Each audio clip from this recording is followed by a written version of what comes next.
Apart from such instances of innate inversion, it is probable that every normal human being is, in some degree, liable to perversion under unfavorable circumstances.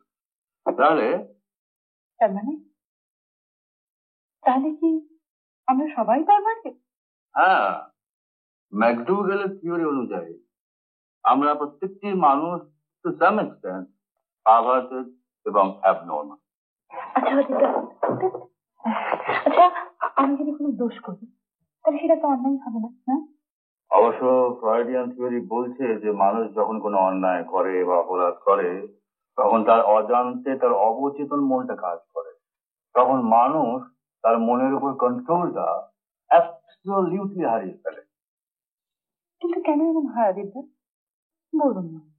এটাকে রিবেলিয়ান instinct বলা যেতে পারে। ধরো যদি কোনো মানুষকে শিশু বয়স থেকে প্রত্যেক কাজে বাধা দেওয়া হয়, আঘাত করা হয়, তখন তার মনের মধ্যে একটা বিদ্রোহের ভাব হয়।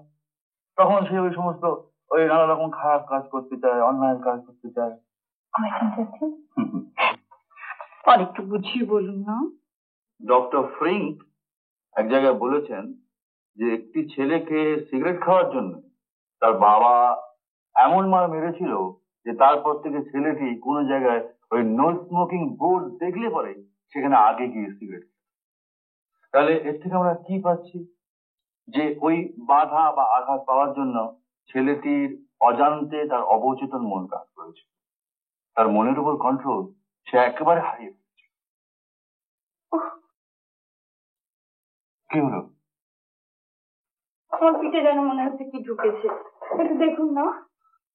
তোমার জামার জিপটা খুলে গেছে, আমার মনে হয় নবটা কোনো রকম টিকল করছে। লাগিয়ে দিন না।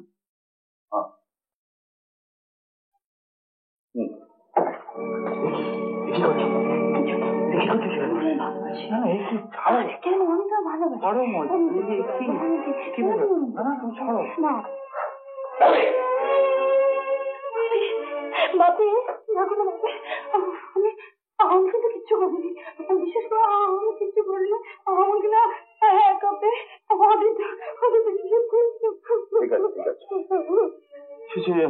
মৈত্রী, তুমি এসব কি বলছো? কি যা সত্যি তাই বলছি।